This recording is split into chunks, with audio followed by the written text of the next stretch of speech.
ಆಸ್ಟ್ರೇಲಿಯಾದ ಸಿಡ್ನಿ ನಗರವು ಡಿಸೆಂಬರ್ 14ರಂದು ಭೀಕರ ಭಯೋತ್ಪಾದಕ ದಾಳಿಯಿಂದ ತತ್ತರಿಸಿತು. ಜಗತ್ತಿನಾದ್ಯಂತ ಪ್ರಸಿದ್ಧವಾಗಿರುವ ಬೋಂಡಿ ಬೀಚ್ನಲ್ಲಿ ನಡೆದ ಗುಂಡಿನ ದಾಳಿಯಲ್ಲಿ ಕನಿಷ್ಠ 16 ಜನರು ಮೃತಪಟ್ಟಿದ್ದಾರೆ ಎಂದು ವರದಿಯಾಗಿದೆ.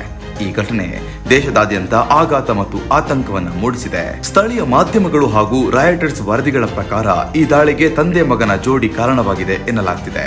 ಆರೋಪಿಗಳನ್ನ ಸಜಿದ್ ಅಕ್ರಮ್ 50 ವರ್ಷ ಮತ್ತು ಅವರ ಪುತ್ರ 24 ವರ್ಷದ ನವೀದ್ ಅಕ್ರಮ್ ಎಂದು ಗುರುತಿಸಲಾಗ್ತಿದೆ. ದಾಳಿ ನಡೆದ ಸ್ಥಳದಲ್ಲೇ ಪೊಲೀಸರು ಪ್ರತಿದಾಳಿ ನಡೆಸಿದ್ದು, ತಂದೆ ಸಜಿದ್ ಅಕ್ರಮ್ ಸ್ಥಳದಲ್ಲೇ ಸಾವನ್ನಪ್ಪಿದ್ದಾರೆ. ಗಂಭೀರವಾಗಿ ಗಾಯಗೊಂಡ ಪುತ್ರ ನವೀದ್ ಅಕ್ರಮ್ ಅವರನ್ನ ತುರ್ತು ಚಿಕಿತ್ಸೆಗಾಗಿ ಆಸ್ಪತ್ರೆಗೆ ದಾಖಲಾಗಿಸಿದ್ದು, ಅವರ ಸ್ಥಿತಿ ಅತ್ಯಂತ ಗಂಭೀರವಾಗಿದೆ ಎಂದು ತಿಳಿದು ಬಂದಿದೆ. ಡಿಸೆಂಬರ್ 14ರ ಸಂಜೆ ಬೀಚ್ನಲ್ಲಿ ಜನಸಂದಣಿ ಹೆಚ್ಚುತ್ತಿದ್ದ ಸಮಯದಲ್ಲಿ ಈ ಘಟನೆ ನಡೆದಿದೆ. ಕುಟುಂಬಗಳು, ಪ್ರವಾಸಿಗರು ಮತ್ತು ಸ್ಥಳೀಯರು ಬೀಚ್ನಲ್ಲಿ ಸಮಯ ಕಳೆಯುತ್ತಿದ್ದಾಗ ಏಕಾಏಕಿ ಗುಂಡಿನ ಸದ್ದು ಕೇಳಿಬಂದಿದೆ. ಕೆಲವೇ ಕ್ಷಣಗಳಲ್ಲಿ ಜನರು ಪ್ರಾಣ ಉಳಿಸಿಕೊಳ್ಳಲು ಓಡಾಡಲು ಆರಂಭಿಸಿದ್ದು, ಸ್ಥಳದಲ್ಲೇ ಗೊಂದಲ ಮತ್ತು ಭಯದ ವಾತಾವರಣ ನಿರ್ಮಾಣವಾಗಿದೆ. ಎಲ್ಲೆಡೆ ಕೂಗು, ಓಟ, ರಕ್ತ, ಯಾರಿಗೆ ಏನಾಗ್ತಿದೆ ಎಂಬುದೇ ಗೊತ್ತಾಗದ ಸ್ಥಿತಿ ಎದುರಾಗಿತ್ತು. ಪೊಲೀಸರು ತಕ್ಷಣ ಪ್ರದೇಶವನ್ನ ಸುತ್ತುವರೆದು ಭದ್ರತಾ ಕ್ರಮವನ್ನ ಕಠಿಣಗೊಳಿಸಿದ್ರು.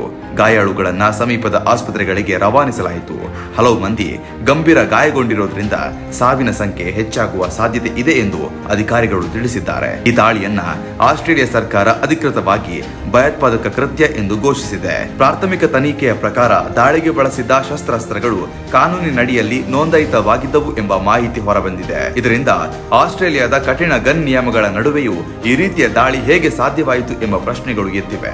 ಭದ್ರತಾ ಸಂಸ್ಥೆಗಳು ದಾಳಿಯ ಹಿಂದಿರುವ ಉದ್ದೇಶ, ಆರೋಪಿಗಳ ಹಿನ್ನೆಲೆ ಮತ್ತು ಯಾವುದೇ ಉಗ್ರ ಸಂಘಟನೆಗಳ ಸಂಪರ್ಕವಿದೆ ಎಂಬುದನ್ನು ಆಳವಾಗಿ ಪರಿಶೀಲನೆ ಮಾಡುತ್ತಿದೆ. ಈ ಘಟನೆಯ ನಂತರ ಆಸ್ಟ್ರೇಲಿಯಾದ ಪ್ರಧಾನಮಂತ್ರಿ ಸೇರಿದಂತೆ ಹಲವು ರಾಜಕೀಯ ನಾಯಕರು ತೀವ್ರ ಸಂತಾಪವನ್ನು ವ್ಯಕ್ತಪಡಿಸಿದ್ದಾರೆ. ಇದು ಮಾನವೀಯತೆಗೆ ವಿರುದ್ಧವಾದ ಕ್ರೂರ ಕೃತ್ಯ.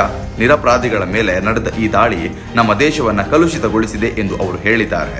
ಮೃತರ ಕುಟುಂಬಗಳಿಗೆ ಸರ್ಕಾರ ಪರಿಹಾರ ಘೋಷಿಸಿದ್ದು, ಗಾಯಾಳುಗಳ ಚಿಕಿತ್ಸೆ ಸಂಪೂರ್ಣ ಸಹಾಯ ನೀಡುವುದಾಗಿ ಭರವಸೆ ನೀಡಿದೆ. ಸಾಮಾಜಿಕ ಜಾಲತಾಣದಲ್ಲಿ ಈ ಘಟನೆ ಸಂಬಂಧಿಸಿದಂತೆ ವ್ಯಾಪಕ ಚರ್ಚೆ ನಡೆಯುತ್ತಿದೆ. ಹಲವಾರು ಭದ್ರತಾ ವ್ಯವಸ್ಥೆಗಳ ಬಗ್ಗೆ ಪ್ರಶ್ನೆಗಳು ಎದ್ದಿವೆ. ಇನ್ನು ಕೆಲವರು ಗನ್ ಕಾನೂನುಗಳನ್ನ ಮತ್ತಷ್ಟು ಕಠಿಣಗೊಳಿಸುವ ಅಗತ್ಯವಿದೆ ಎಂದು ಒತ್ತಾಯಿಸಿದ್ದಾರೆ.